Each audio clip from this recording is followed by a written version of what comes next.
Before Russia had painters in the Western sense, before it had academies and salons and the whole elaborate institutional machinery that European art had been constructing since the Renaissance, it had icons.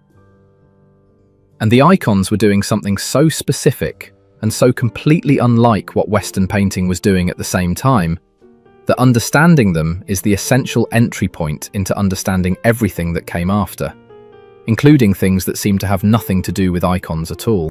What did it mean, in psychological and existential terms, to be a person whose job was to paint God?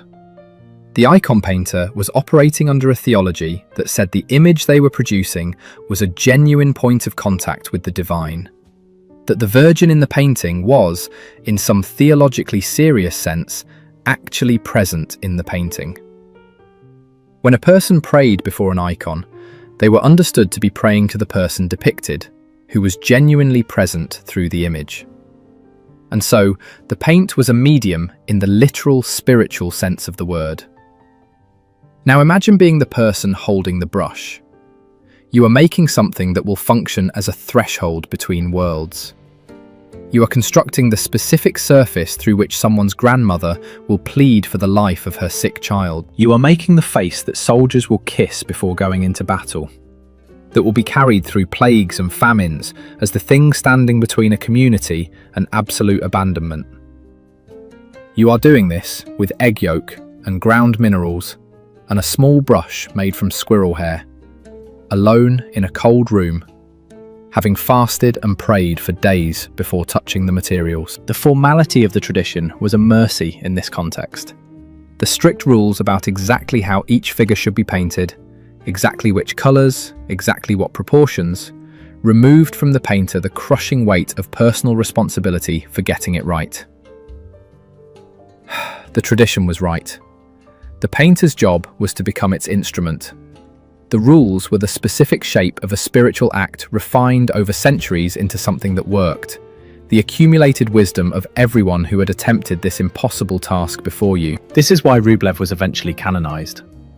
The Church understood that painting icons with genuine spiritual intention was itself a form of holiness.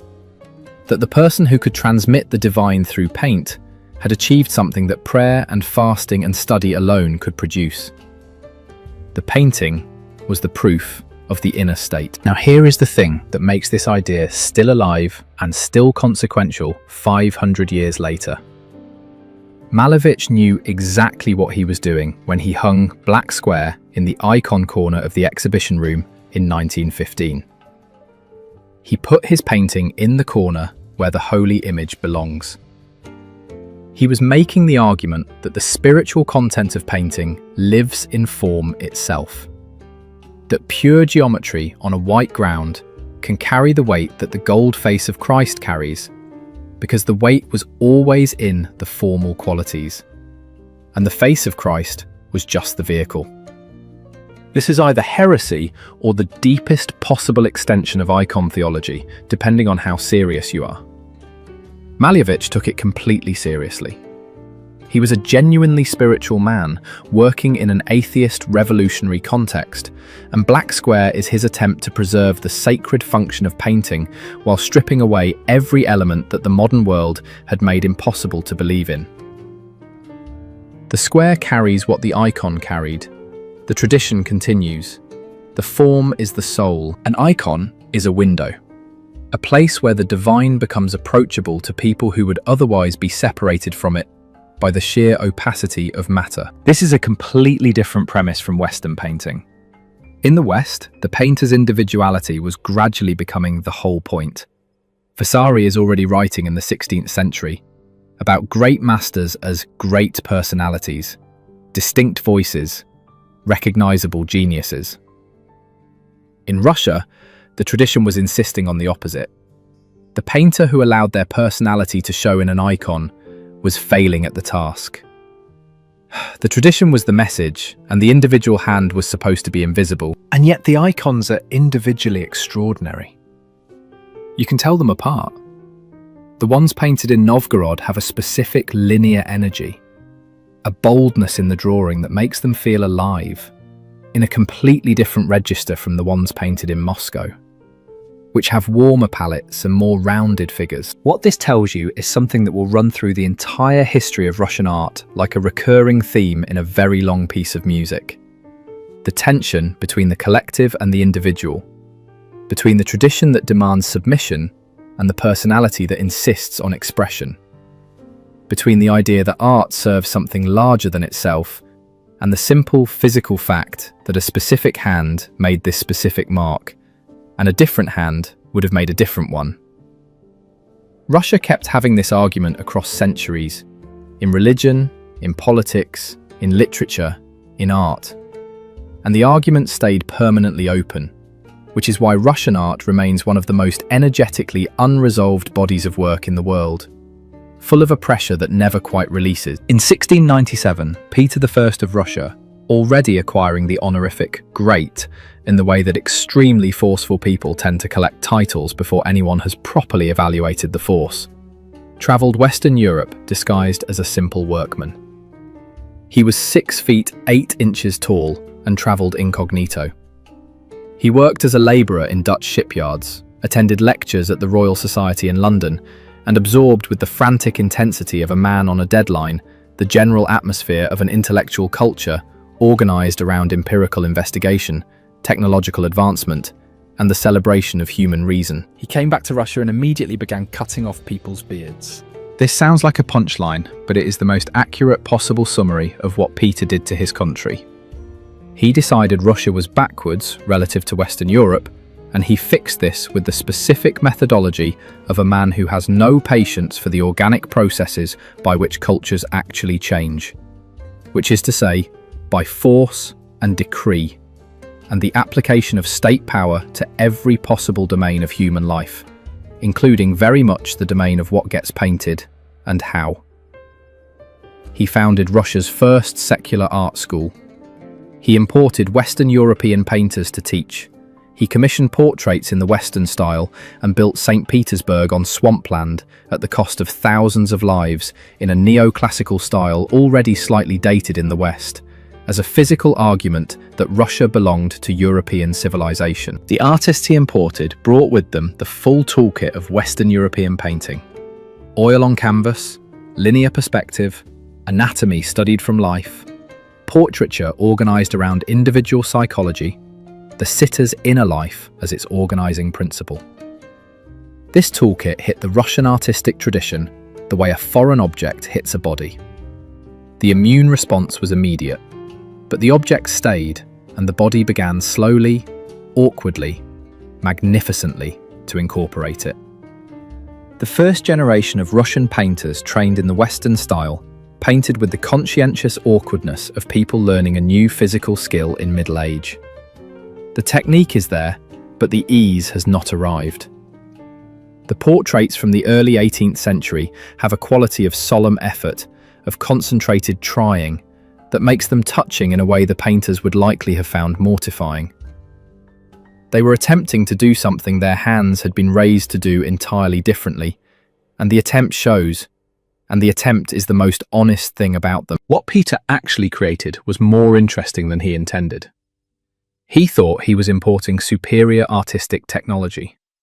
He was actually creating the conditions for a collision between two completely different ideas about what art is for.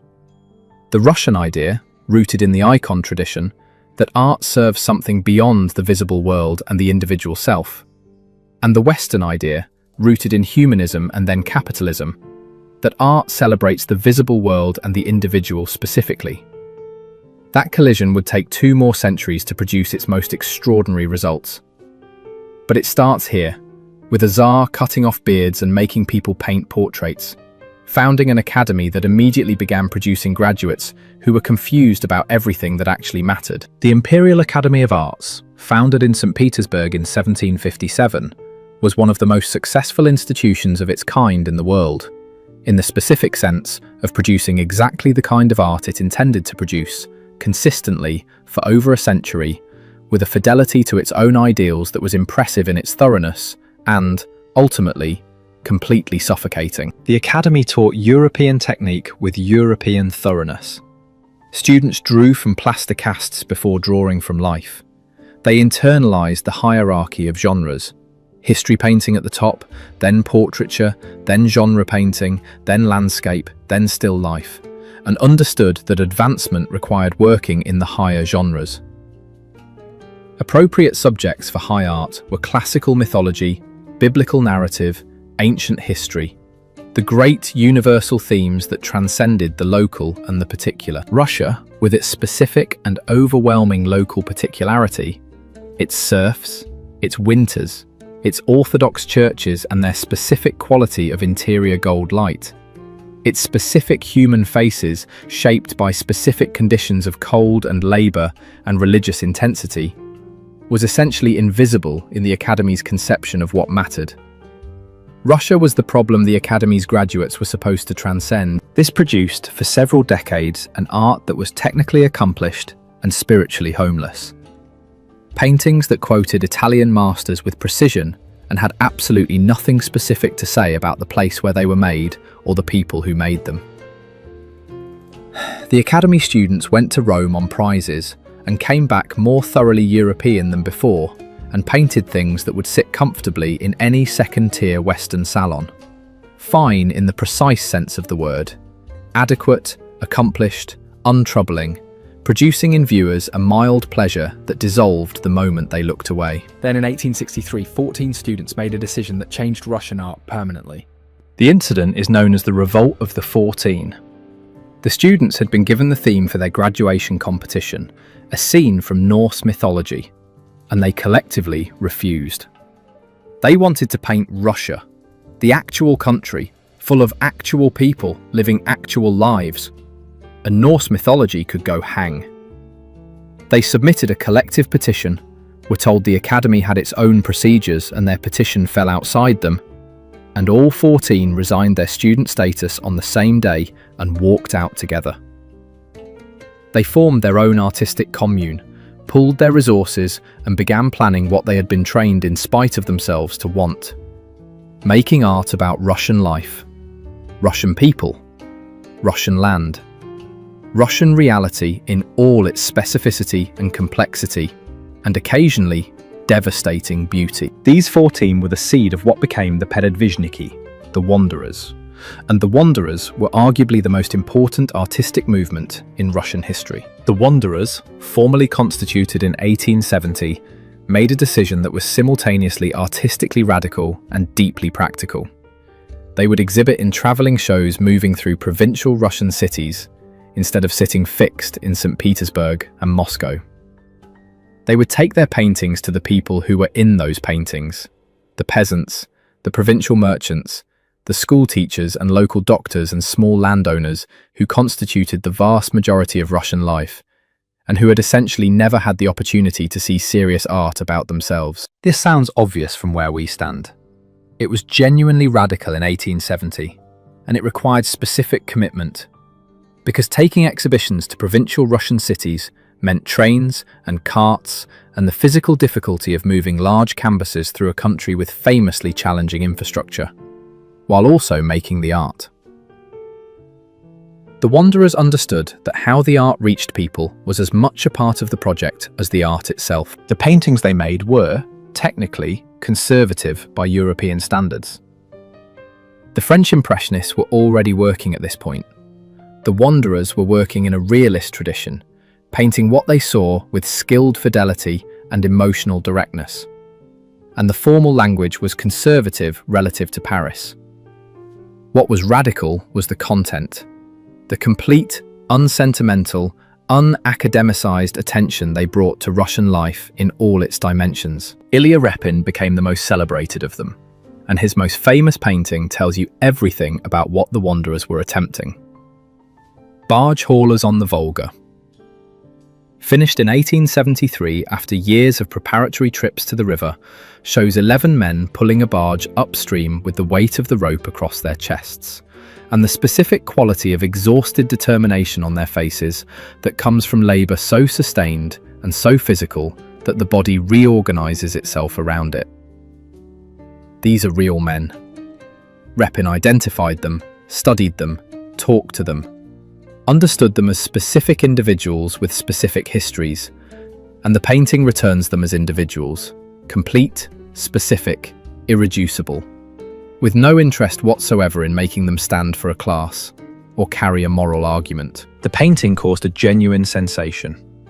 Alexander III, who would become Tsar, reportedly found it disturbing in ways he could not entirely account for, which is the appropriate response to a work of genuine power. Operating in a register the viewing consciousness is unprepared for. It was disturbing because it made visible something the educated public knew existed but had carefully arranged to keep in peripheral vision. The physical reality of the labour the Russian economy rested on, rendered with enough specificity and dignity that looking away became morally complicated. This was the Wanderer's central project, making looking away morally complicated. Taking the things actually present in Russian life, poverty, labour, religious practice, the specific beauty of the Russian landscape, the specific texture of provincial existence, and painting them with enough formal quality and enough human attention that they demanded engagement from the people with the cultural capital to dismiss them. Ilya Repin deserves extended attention because he was, by almost any measure, the greatest Russian painter before the 20th century. And his greatness was inseparable from a quality of human attention that was, in the Russian context, a deeply political act. He painted everyone. He painted the Tsar, and he painted the revolutionaries who wanted to kill the Tsar. He painted Tolstoy repeatedly, from multiple angles, in multiple conditions, with the sustained interest in a single subject that characterizes a mind trying to understand something that resists easy understanding. He painted Mussorgsky dying of alcoholism, made the portrait in a single session at the hospital where Mussorgsky was drinking himself to death, producing an image of such unflinching honesty about what addiction does to the human face, that it functions as both portrait and clinical document. He painted the Cossacks writing a mocking letter to the Ottoman Sultan, a work of pure raucous energy, the table full of men in various stages of hilarity, each figure completely individual, the collective joy of collective transgression rendered with the formal exuberance of someone who understood that paint could carry the specific quality of a specific kind of laughter. He painted They Did Not Expect Him, which shows the moment of a revolutionary's return from Siberian exile. The family gathered in a room, the door opening, a thin, changed man in the doorway, and each face in the room registering a different gradation of the complex emotion that the unexpected return of someone who has been living in proximity to death produces in the people who love them. The mother's face, the wife's face, the children too young to fully understand, the servant in the back. Each face a complete psychological document of a specific human being at a specific moment of overwhelming feeling. Repin could do this because he looked at people with the completeness of attention that genuine curiosity produces. The curiosity of someone who finds human beings endlessly interesting, endlessly specific, endlessly worth the time it takes to understand what is actually happening behind the face. In a society organized around an extremely clear hierarchy of who mattered, his comprehensive democratic attention to human experience, the willingness to look at a barge hauler with the same sustained seriousness as a prince, was genuinely political, whether he framed it that way or not. There is a painter in the Wanderer tradition whose fame inside Russia sits in strange disproportion to the international recognition his work deserves. And this is probably because the thing he painted most completely is untranslatable by definition. The specific quality of Russian melancholy as it lives in the Russian landscape. Isaac Levitan was born in 1860 in a small Jewish shtetl in what is now Lithuania. Arrived in Moscow as a child in poverty serious enough that he spent at least one winter sleeping in the school building because his family had no money for accommodation, and went on to become the painter that Chekhov called the greatest landscape painter in Russia. A verdict that subsequent Russian culture essentially agreed with, despite the fact that Levitan died at 39. Levitan was close friends with Chekhov. Genuinely close, in the way that two people are close when they have found in each other the specific kind of intelligence and quality of seeing that their own work requires, and that ordinary social life almost never provides. They talked constantly. They influenced each other in ways that are difficult to trace, precisely because the influence was temperamental, a thing of shared orientation, attuning to the same frequency. A shared orientation toward the Russian landscape and Russian emotional life that expressed differently in each medium, but came from the same source.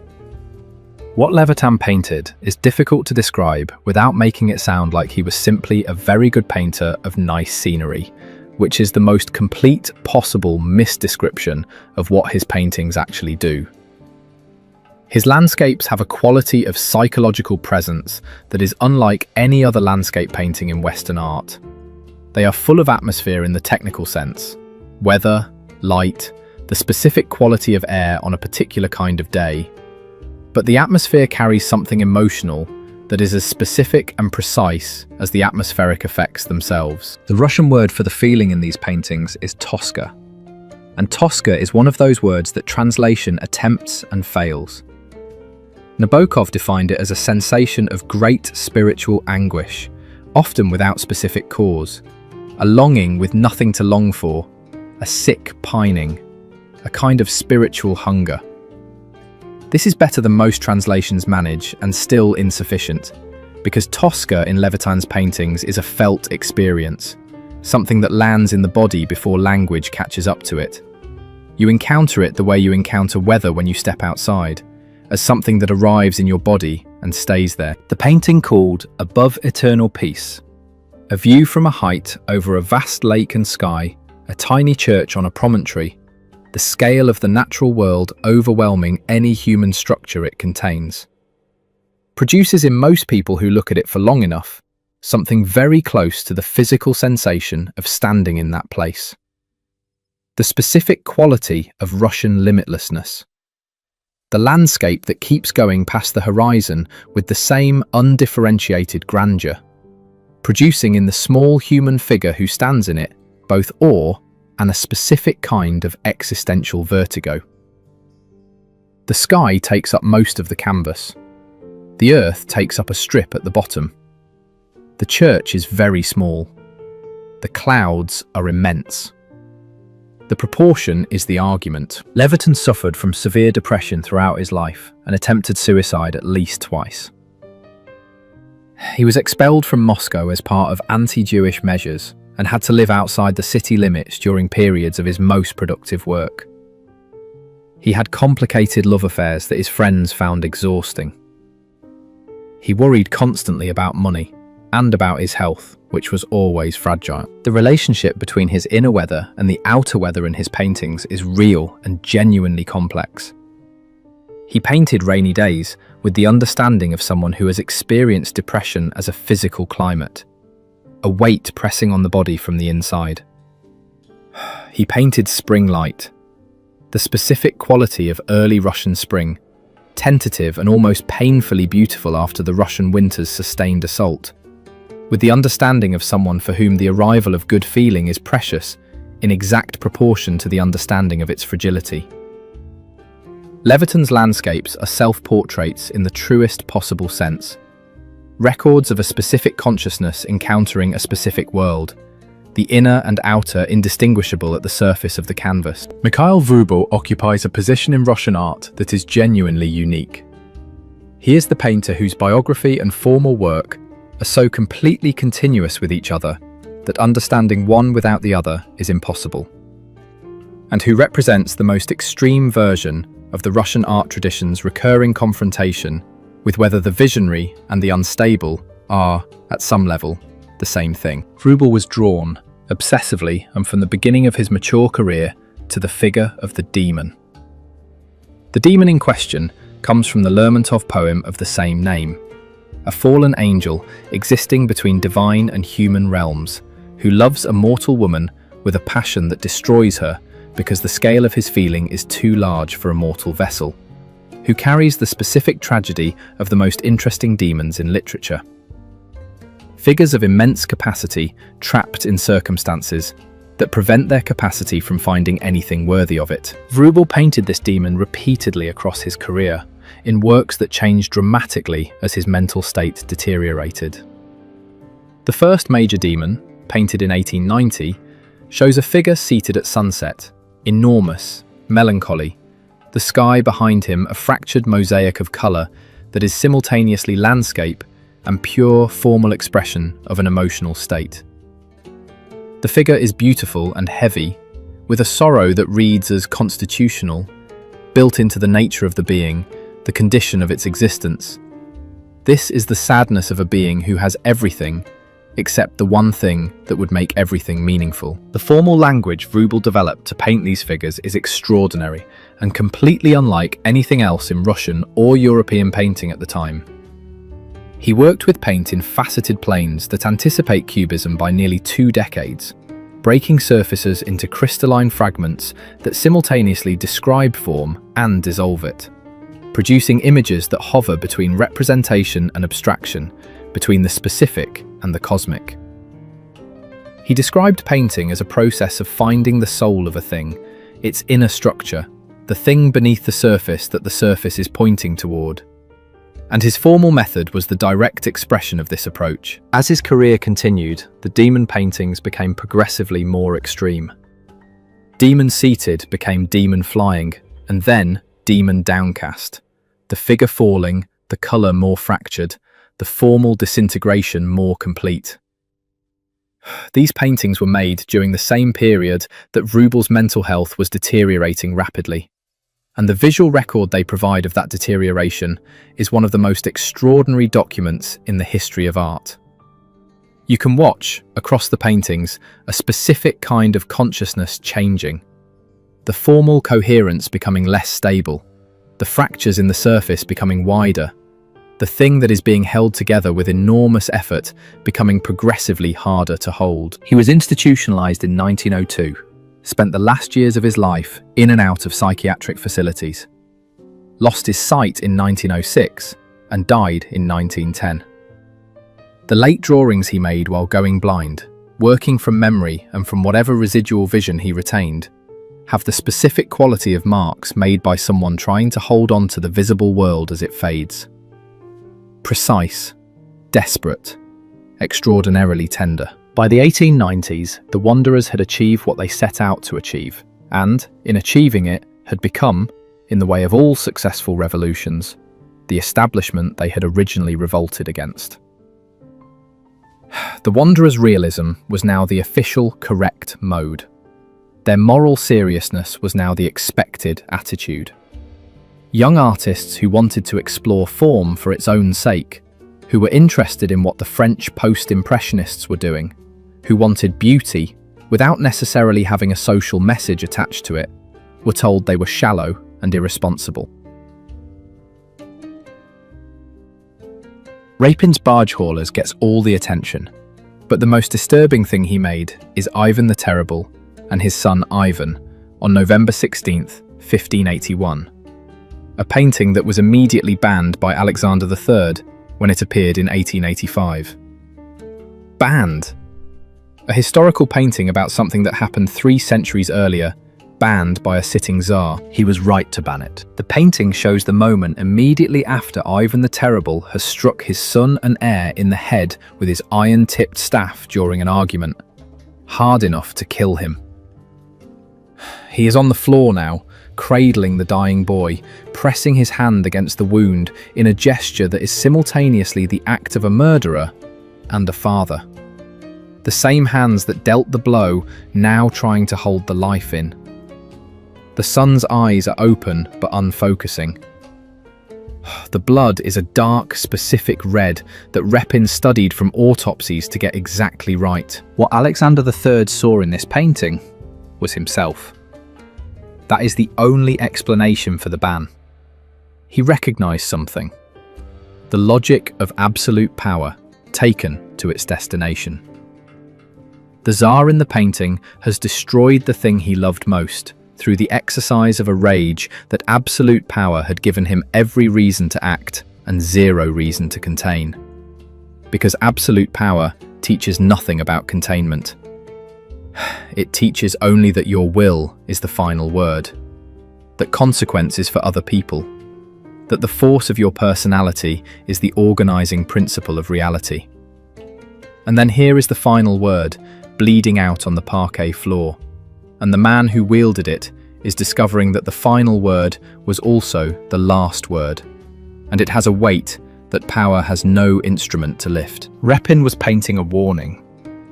Alexander III received it as one. And his response was to ensure that nobody else could see it. The painting survived, got exhibited again after Alexander's death, and hangs in the Tretyakov Gallery in Moscow, where it's been attacked by visitors twice in the last 15 years. Most recently in 2018, when a man smashed the protective glass with a metal pole, damaging the faces of both figures. The painting still provokes that kind of response. The thing it is about is still true. Natalia Goncharova, the person everyone forgot on purpose. Part 1 barely mentioned the women of the Russian avant-garde, which is a serious omission that Part 2 corrects now. Starting with the most underrated figure in the entire story, Natalia Goncharova, whose relative obscurity in the Western canon is actively embarrassing, given what she actually made. Goncharova came from old Russian nobility, trained at the Moscow School of Painting, Sculpture and Architecture, met her lifelong partner Mikhail Larionov there, and then proceeded to work through every major formal development in early 20th century art, at a speed that made contemporaries visibly uncomfortable. She moved through Impressionism and Symbolism and Fauvism and Cubism and Futurism, and emerged with her own synthesis, something that drew on Russian folk art and icon painting and the formal violence of the Western avant-garde, and made something that stood on its own foundation itself. Her paintings of peasants and haystacks and religious subjects from around 1910 have a quality that Western critics encountering them for the first time consistently describe as shocking. Colours that vibrate against each other at a frequency that makes the eye feel like it's being worked. The eye feels worked, engaged, pressed against. Surfaces broken into fragments that are simultaneously about the depicted world and about the pure energy of paint itself.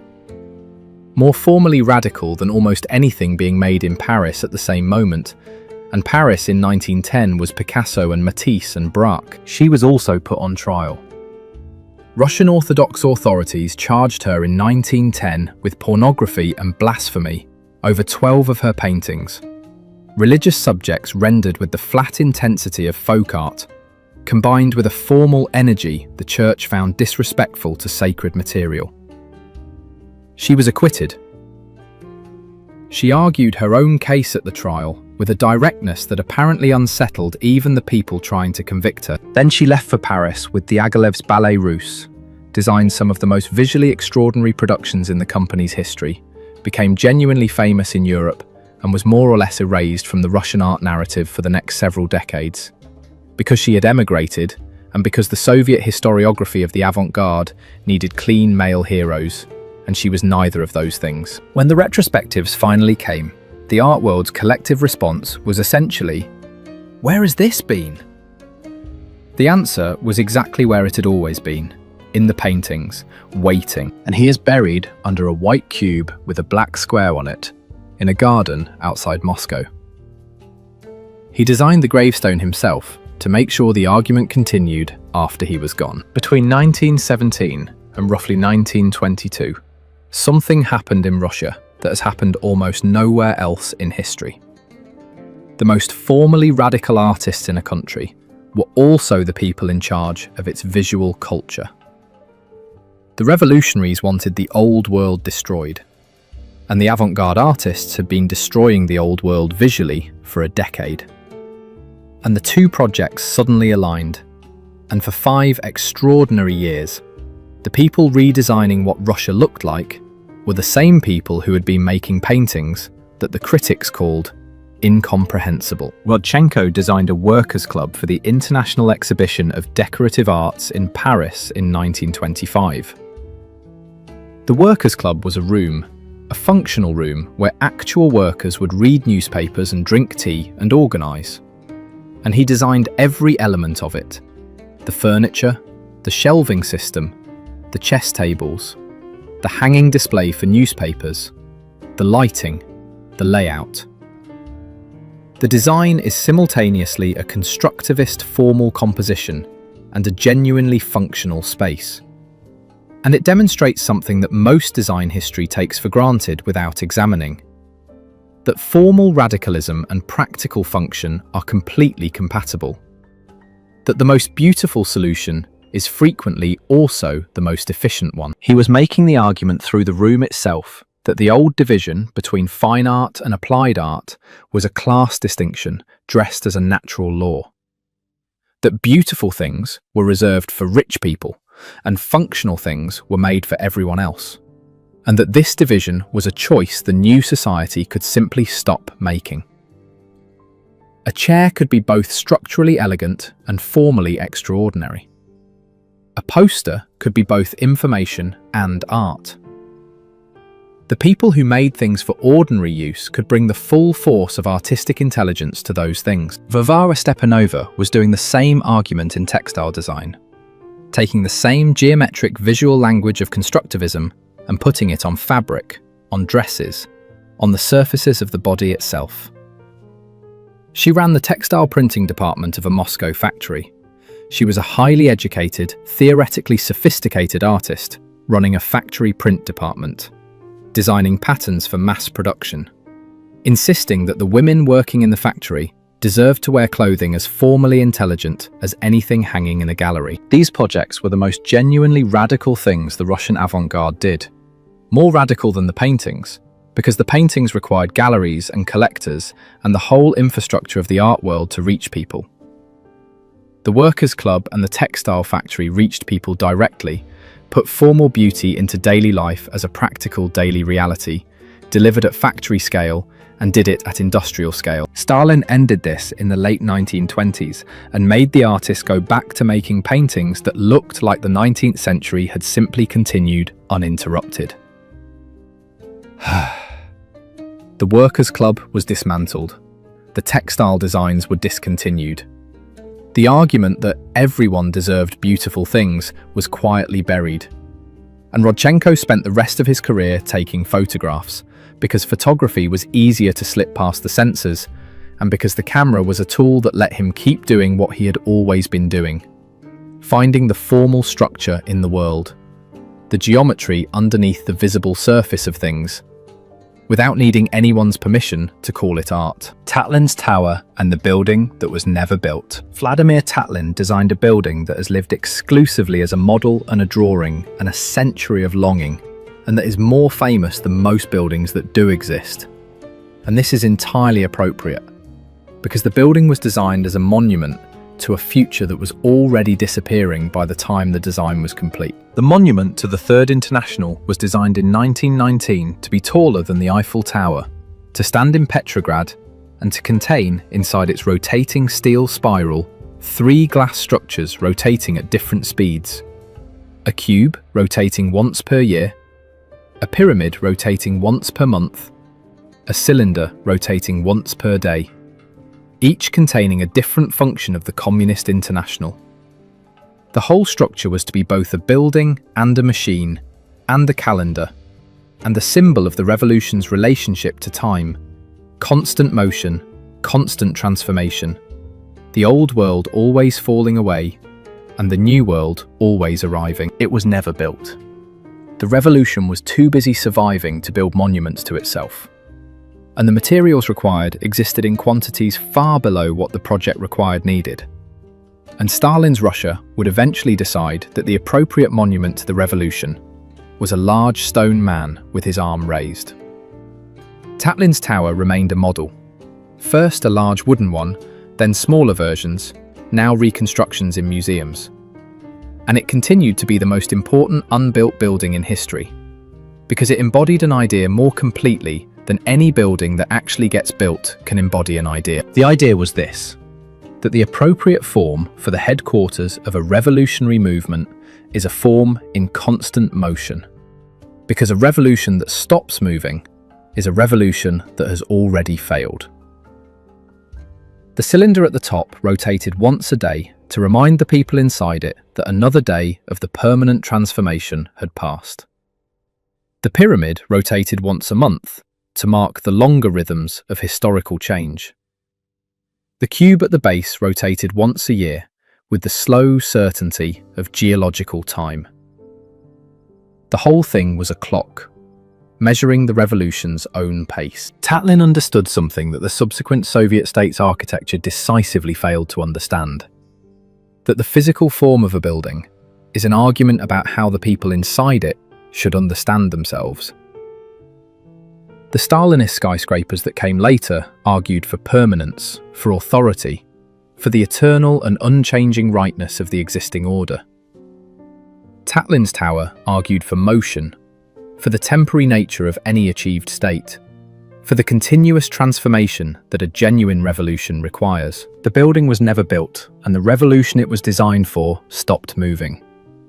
These two facts are related. Levitan's last summer. Levitan made a painting in 1895 called Fresh Wind Volga that art historians tend to discuss in terms of his technique, the way he captured the specific quality of moving water, the relationship between the sky and the river surface. And these technical achievements are real and worth discussing. But the more interesting thing about the painting is what it meant for Levitan to make it, given when he made it. He was 35. He had already attempted suicide twice. He had spent years producing paintings of almost unbearable melancholy. The grey water, the overcast sky, the church in the distance that is almost too small to see, the quality of light that arrives in northern Russia like an apology. He had been making Tosca visible on canvas for over a decade, and the making of it had been draining him in ways that his letters to Chekhov document with painful precision. And then he painted Fresh Wind Volga. It is enormous, and it is bright, and it is full of movement. The river busy with boats, the water broken into 1,000 reflections of a genuinely blue sky, the sails full of wind that you can feel pressing against the canvas.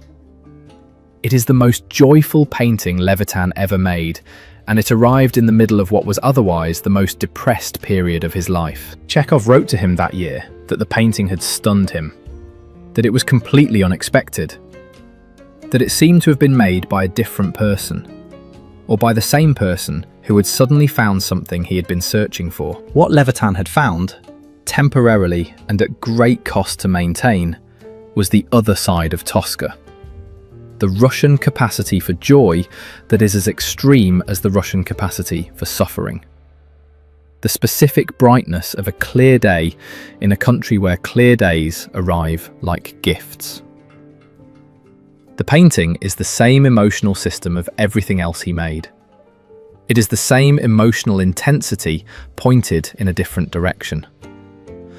The capacity that produced the grey paintings of absolute desolation produced this explosion of blue and silver and movement. Same nervous system, different weather. He died 5 years later at 39, without having made many more paintings at that temperature. And the ones he did make suggest that he could feel the warmth going, that the grey was returning, that he was documenting the clear days with the urgency of someone who knows what comes after. The last paintings of spring in his work have the specific quality of someone pressing a flower before it dies. The colour of fear.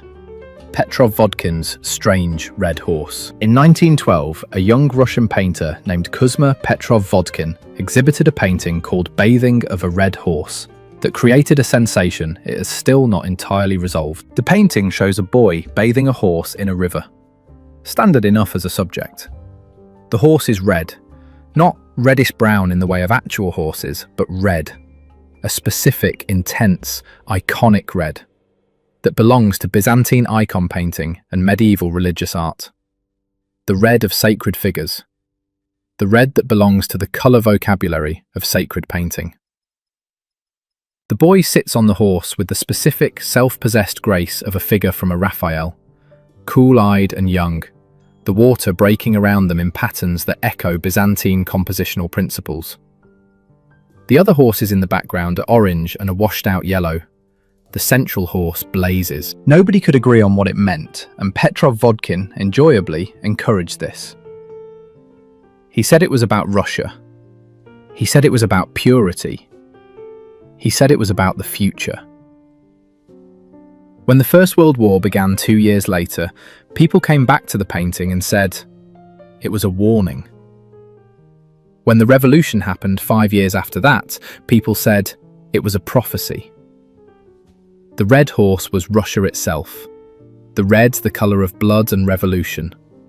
The cool young rider, the generation about to inherit a world on fire. Petrov Vodkin said he had been thinking about the colour relationships. This is actually the most interesting answer, because it contains the most important truth about what Russian art at its best tends to do. It produces works of such concentrated formal intensity that the form becomes charged with meaning the painter placed without knowing he was placing it. The red horse means revolution, and sacrifice, and youth, and Russia, and the particular afternoon in which it was painted, simultaneously and inseparably, because the formal choices were made with enough conviction that the image accrued meaning the way certain objects accrue significance, by being so fully itself that it becomes available to serve as a symbol for anything that needs its particular quality of presence. This is the ambush structure. The painting surrounds you from every side at once, and you arrive at its centre having been approached from directions you were not watching. There is a story that Kandinsky described in his autobiography about attending a performance of Wagner's Lohengrin in Moscow as a young man, and experiencing during the music a synesthetic vision of colours. That the music produced in him colour rather than emotion, or colour as emotion, arriving before the feeling had a name, specific shades and movements of colour corresponding to the specific sounds and progressions of the orchestration. He said it was the moment he understood that art was capable of more than depicting the visible world. That there was a language of pure sensation available to painting that music already possessed, and that painting had been too busy reproducing the surface of things to develop it. What this story reveals about Kandinsky is the thing that makes him genuinely important. Felt directly. He experienced aesthetic experience as a physical event. Colour arrived in his body. Music arrived as colour. The separation between the senses that most people take for granted was porous in Kandinsky's perception. And this porousness was the direct source of his artistic project. His early abstract paintings were sensory propositions. They were attempts to produce in the viewer the same physical sensory experience that music produced in him. The direct inscription of an emotional and spiritual state through pure visual sensation, bypassing the rational mind entirely, arriving in the body before interpretation could catch up. He wanted to do to your nervous system what Lohengrin had done to his. Whether he succeeded is a matter of direct experience. You either feel something when you stand in front of a large Kandinsky composition, or you find it decorative and pleasant and nothing more. The people who feel something feel it in a very specific place, in the chest and stomach, before interpretation arrives, but in the chest and the stomach, as an experience of being pushed or pulled or opened by the relationships between colours and forms that the mind has not yet organised into meaning. This is an extraordinarily ambitious aim for paint on canvas. And the ambition itself was Russian. The ambition to make the spiritual immediate, to make the invisible felt, to use physical material to produce experiences that transcend physical material. The icons were attempting exactly this. Kandinsky was attempting exactly this. 5 centuries apart, with completely different visual languages, the project was the same. The story of the 1974 Bulldozer exhibition in Part 1 gave the facts. Artists showed paintings in a vacant lot. KGB arrived with bulldozers. Paintings were destroyed in 40 minutes. International outrage produced a follow-up exhibition 2 weeks later. But the facts missed the thing that made this event one of the most concentrated expressions of what Soviet power actually was, and what it was afraid of. The artists knew the bulldozers were coming. They had applied for permission and been denied, and held the exhibition anyway in the full knowledge that the state would respond with force. They had prepared for exactly this. They had prepared for documentation. Photographers, Western journalists on notice. The footage that would make the international press. What the Soviet authorities were suppressing with bulldozers carried zero explicit political content. The paintings in the vacant lot were landscapes, still lifes, portraits, abstractions. Work that depicted landscapes and still lifes and portraits with no propaganda function, no official approval, no assigned purpose. What made them intolerable to the state was precisely this. They existed outside the official framework, purely because the artists found the making necessary. They were assertions of interior freedom, in a state that required the interior to be organised around collective purpose. The painting said, "This person has an inner life that the state does not own." This is what the bulldozers were trying to destroy. The evidence of unauthorised interiority. The visible proof that there were people in the Soviet Union whose creative imagination operated according to its own logic. The logic of the individual consciousness. Who made things because the making of them was necessary to who they were. Full stop. The state understood this correctly. The paintings were genuinely threatening. Threatening through existence itself. A person who makes art the state has declared unnecessary has already decided that their own judgment matters more than the state's. This decision, once made, tends to spread into other domains. The bulldozers were very rational instruments for a state that needed to prevent this. The artists made more paintings. The exhibition 2 weeks later had thousands of attendees.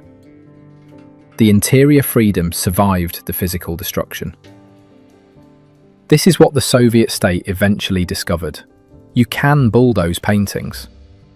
What produced them persists through every bulldozer the state can find. Russian art history has one argument running through it, from Rublev to Kabakov, across 9 centuries and every possible political and formal upheaval. And the argument is this: what is the relationship between the inner world and the outer one? And what can painting do about the gap between them? The icon painter believed the gap could be closed, that a painted surface could genuinely become a meeting point between the visible and the invisible, that the inner world of the divine could be made present in the outer world of matter through the right combination of spiritual preparation and formal precision.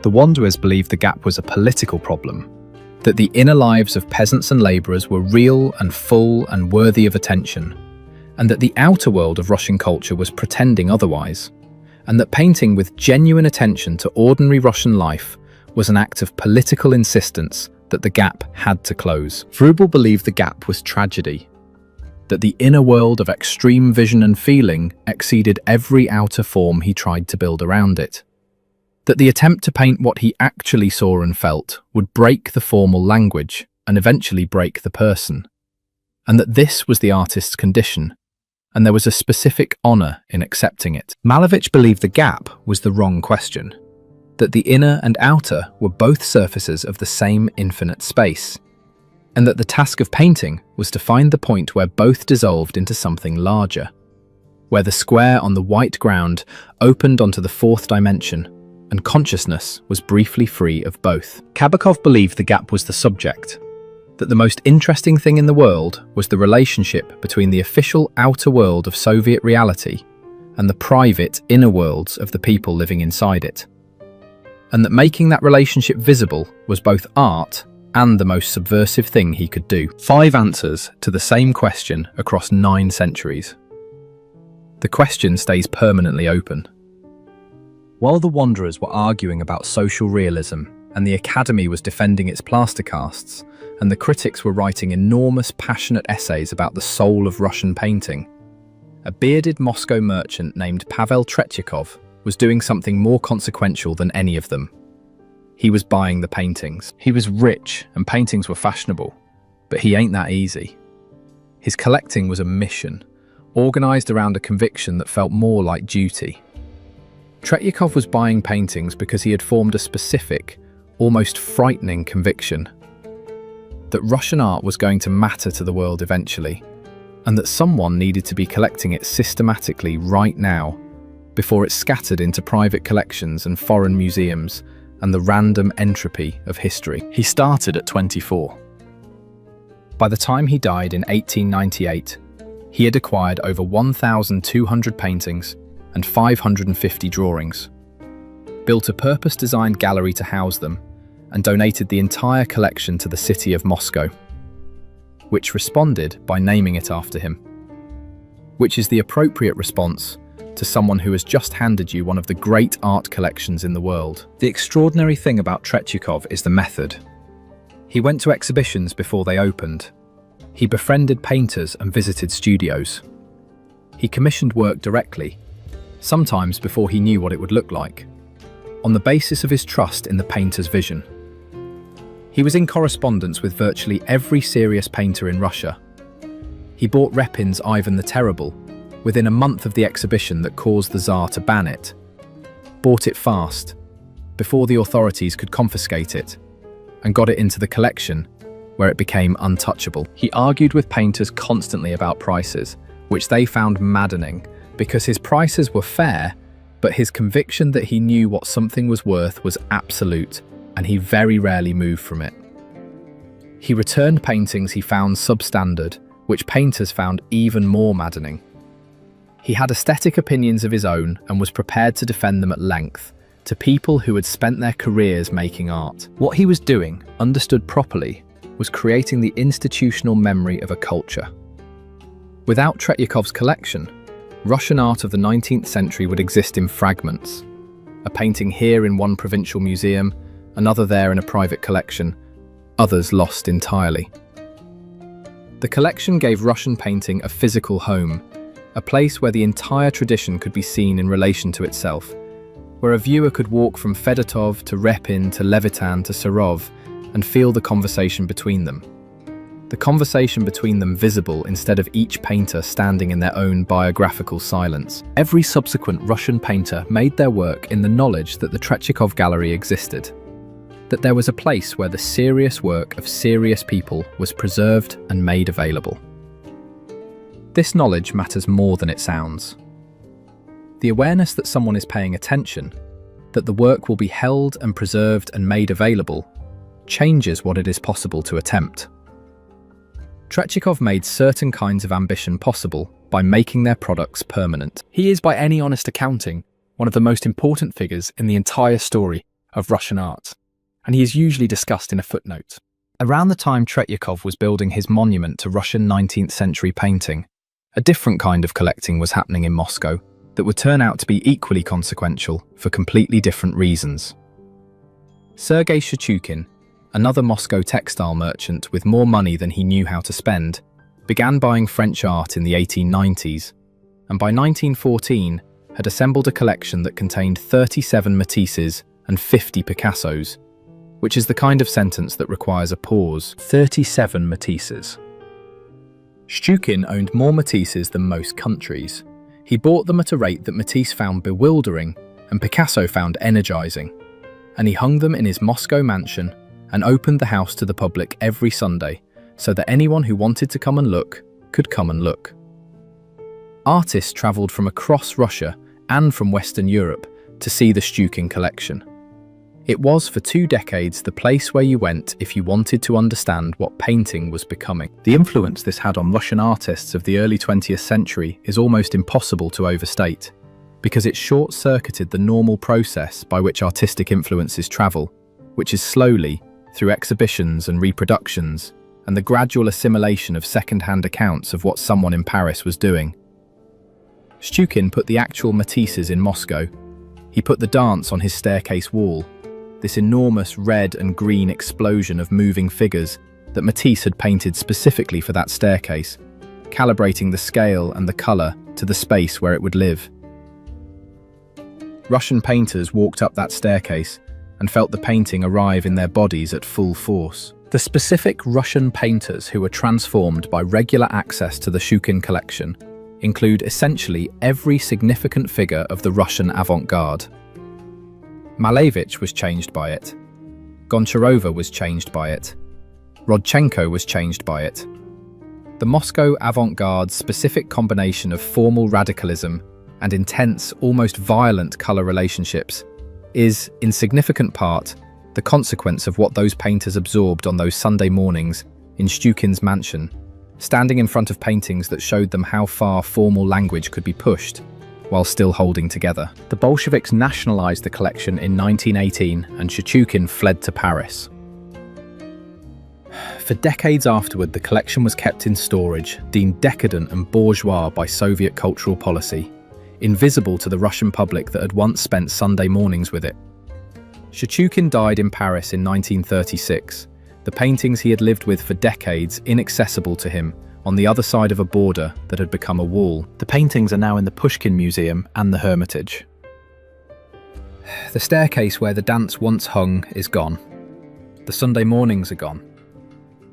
What they produced in the people who attended them is still inside the paintings those people went on to make. In 1870, a railway magnate named Sava Mamontov bought a country estate called Abramtsevo outside Moscow that had previously belonged to the writer Sergei Aksakov, which is already an interesting lineage for a place, and then proceeded to turn it into something that the Russian art world encountered for the first time.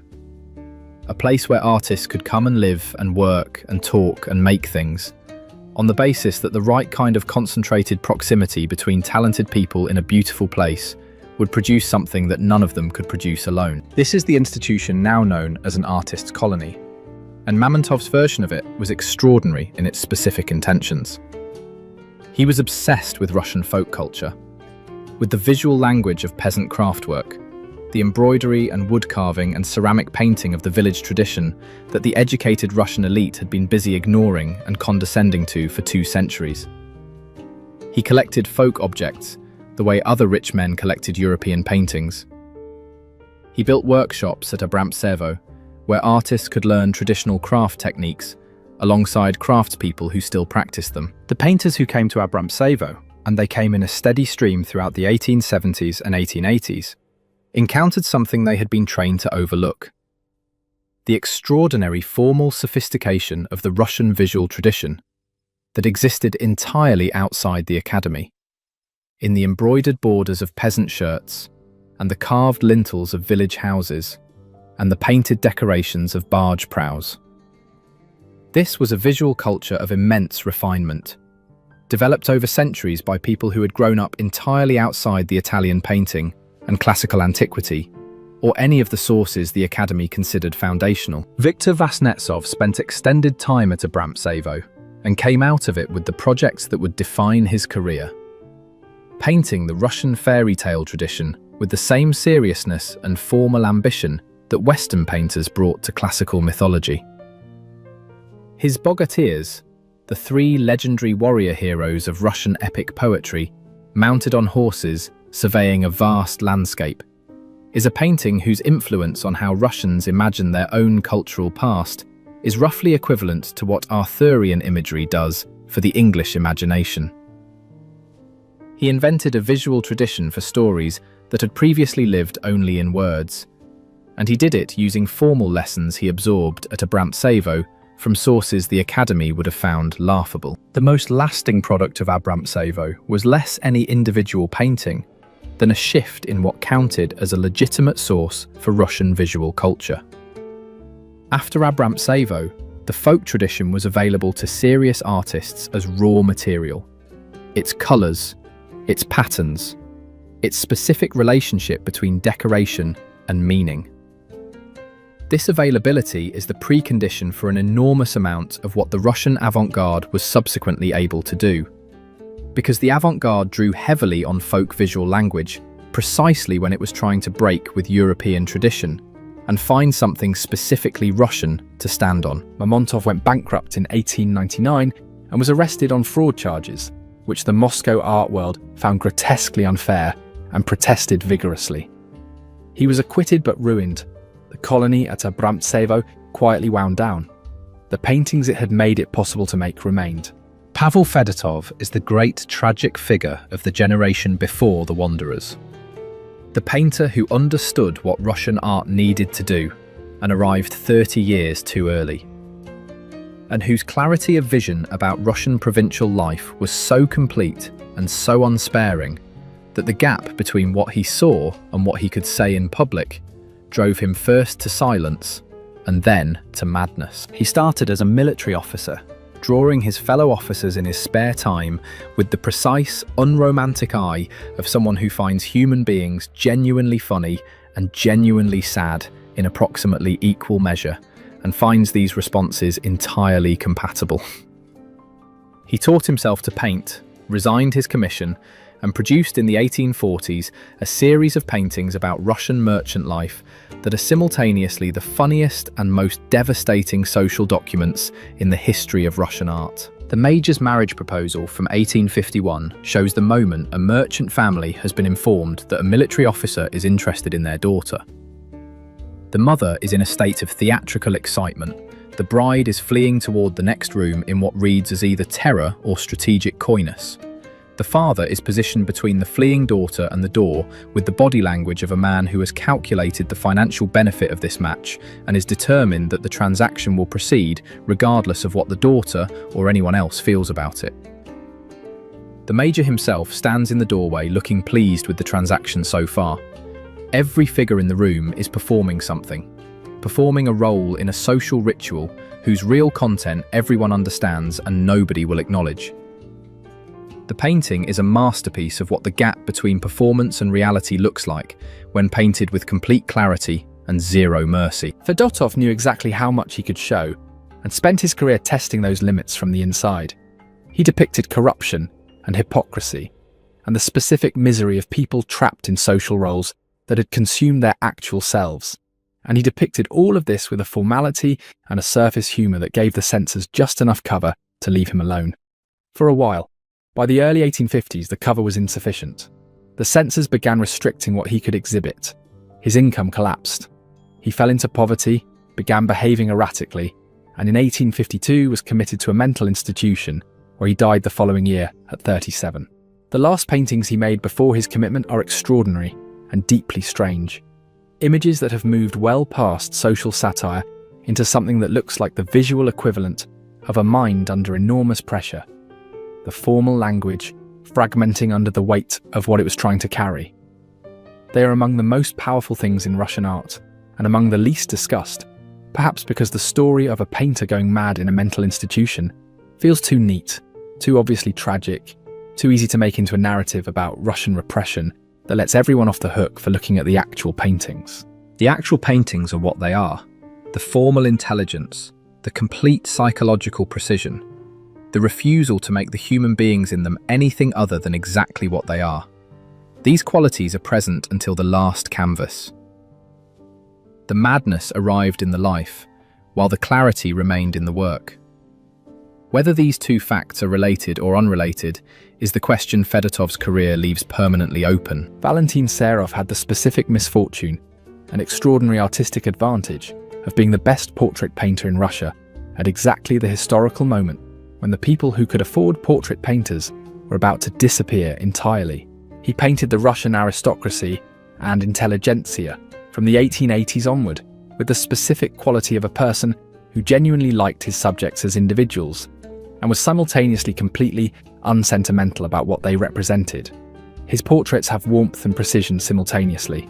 The sitter is fully present, fully specific, a particular person with a particular inner life, irreducible to their social function. And this combination is, in the Russian portraiture tradition, genuinely rare. His portrait of the dancer Ida Rubinstein from 1910 is one of the strangest and most powerful portraits in European art from that period. Rubinstein was a grande horizontale, as the French phrase went, a woman of enormous social presence and sexual charisma who moved through Parisian society with a confidence that scandalized and fascinated simultaneously. Serov painted her nude, angular, sharp-boned, with the specific quality of a body that is more architecture than flesh. All planes and angles and contained energy, the gaze directed somewhere to the left of the viewer, with a self-possession so complete, it reads almost as indifference. The painting caused a scandal in Russia and was enormously influential in Paris. What makes it powerful is the refusal of the conventional nude. The fact that Rubinstein in this painting is so thoroughly herself, so completely organized around her own inner axis, that the conventional response to the female nude, which is to make it an object for the viewer's contemplation, simply collapses in the face of her. She is looking at something the viewer cannot see and finds more interesting than the viewer. The picture is of a woman who finds the business of being looked at thoroughly unremarkable, which is a very strange thing to paint as a portrait, and a very accurate thing to paint about this particular person. Serov resigned from the Imperial Academy of Arts in 1905 in protest after the Academy's president, Grand Duke Vladimir, ordered the Cossacks to fire on the peaceful demonstrators of Bloody Sunday. The resignation was a public political act, at a moment when public political acts had consequences. He made it anyway, with the specific calm of someone who has decided that some things matter more than professional standing. He died in 1911 at 46, having painted something like the complete social world of pre-revolutionary Russia. Its face is recorded with enough precision and enough humanity that the people who look at them now feel they have met the original subjects. The revolution that consumed that social world arrived 6 years after his death. He was spared the necessity of watching what happened to his subjects. His portraits outlasted them, evidence of faces that belonged to a world the revolution consumed. Boris Kustodiev developed a tumour on his spine in 1916, underwent a series of operations that each removed some additional degree of mobility, and by 1916 was confined to a wheelchair for the rest of his life. He lived until 1927. During those 11 years of increasing immobility, he made the most physically exuberant, the most sensually abundant, the most joyfully alive paintings of Russian provincial life that anyone has ever made. This is either a paradox or the most precise illustration of what art actually is that the whole history of Russian painting has to offer. Kustodiev, before his illness, was a good painter, technically accomplished, formally intelligent, with a specific warmth toward his subjects. Kustodiev, after his illness, was a great painter. And the greatness came from somewhere that the illness seems to have unlocked something that had been waiting. As his body's relationship to the physical world contracted, his painting's relationship to the physical world expanded into something almost hallucinatory in its richness. He painted merchant wives, the plump, magnificently dressed women of the Russian provincial merchant class, seated before samovars and plates of food, and windows looking out onto snow-covered streets, inhabiting their bodies with the specific self-satisfaction of people who have achieved comfort and find it sufficient. He painted these women with a quality of visual love that has nothing condescending or ironic about it. He found them beautiful. He found their comfort beautiful. He found the whole elaborate, slightly absurd visual culture of the Russian provincial merchant class. The fur-trimmed coats, the colourful signs above the shop fronts, the specific palette of a Russian winter market. Beautiful in the way that a person finds beautiful the things they can see across an uncrossable distance. The Maslenitsa paintings, pictures of the Russian carnival week before Lent, a tradition of sleigh rides and food and general communal excess, are his masterpieces. They show crowds of people in motion across snowy landscapes, the horses pulling sleighs at full speed, the churches golden against white sky, the whole scene vibrating with kinetic energy and the specific pleasure of communal celebration. They are painted by a man sitting in a chair whose sleigh riding years had ended through a Russian winter, and the knowledge of this fact, once you have it, makes the paintings almost unbearable to look at. The love of the physical world in them is so intense because the physical world had been taken. He also painted Lenin.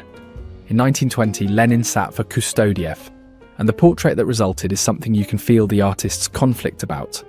The subject is painted with technical precision and a certain quality of careful observation, but the warmth that fills every merchant wife and every Maslenitsa crowd is absent.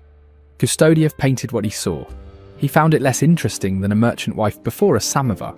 He said later that the merchant world he painted was already gone by the time he was painting it, that the provincial Russia of his canvases was a reconstruction from memory and imagination, the Russia of his childhood layered with the Russia he wished still existed. The paintings were simultaneously documentary and elegy.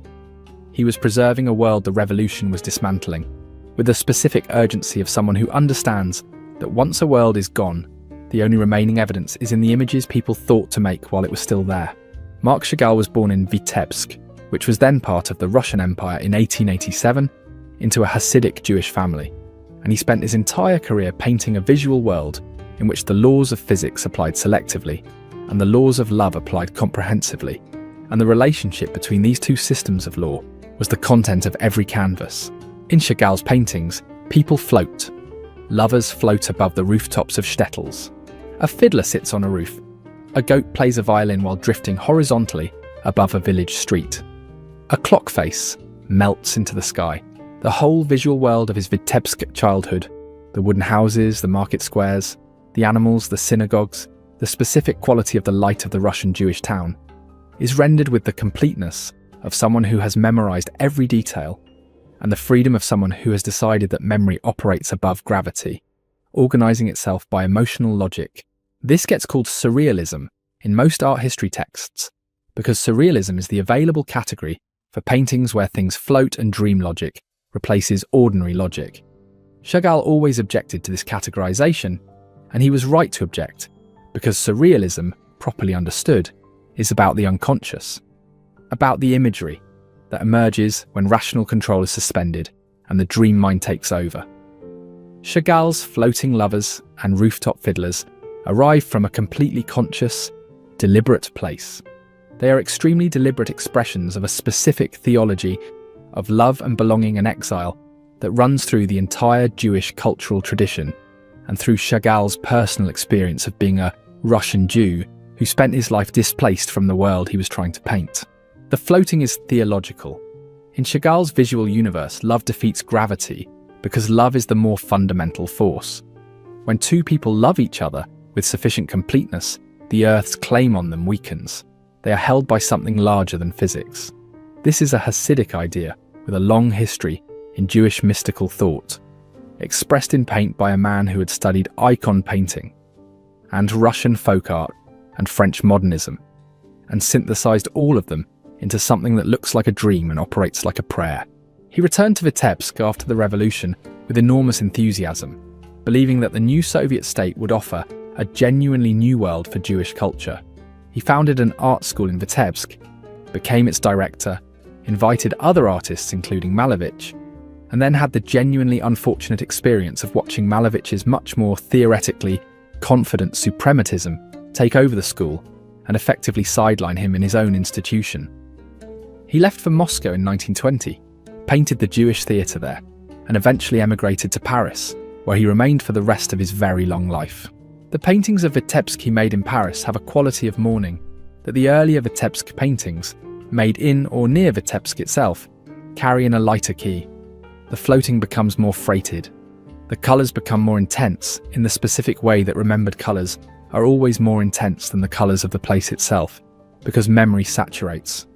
The Vitebsk he painted in Paris is a Vitebsk that existed at that temperature only in his imagination, and the imagination's Vitebsk is more real by this point than any actual location. The actual Vitebsk was destroyed during the Second World War. The Jewish community that gave Chagall his entire visual world was murdered. He outlived them by 4 decades, painting their memory with the completeness of someone who understood that the only remaining existence of this world was in the images, and that the images had therefore better be very good. There is a relationship between Russian painting and Russian literature, so close and so sustained that talking about one without the other produces a seriously incomplete account of both. And yet the relationship passes largely undiscussed because art history and literary history run in parallel channels that rarely intersect. Repin was friends with Tolstoy and painted him repeatedly, including the famous image of Tolstoy barefoot in a forest, and the friendship between them was a genuine intellectual dialogue about what art was supposed to do, a conversation that shaped both men's thinking about their respective crafts. Tolstoy believed art should be accessible to everyone and serve moral purposes. Repin agreed in principle and in practice produced work of such formal sophistication that it exceeded any simple account of accessibility and moral purpose. The argument between them was productive precisely because they genuinely respected each other and genuinely disagreed. Levitan's friendship with Chekhov was another version of the same conversation. Chekhov described Levitan's landscapes in letters with a precision that suggests he was learning from the paintings how to use landscape in his own stories, how to let the sky do emotional work that the human characters struggle to put into words. how to let the quality of light carry mood without naming the mood. And Levitin absorbed from Chekhov the discipline of restraint, the understanding that the most devastating effects arrive through understatement, through the oblique approach, that the painting that approaches feeling obliquely reaches it more completely than the painting that charges directly at it. The love is ferocious. It refuses consolation because consolation is the small version of the thing, the version that has been made manageable, and the Russian tradition has very little interest in the manageable version. That is the whole story. The rest is painting.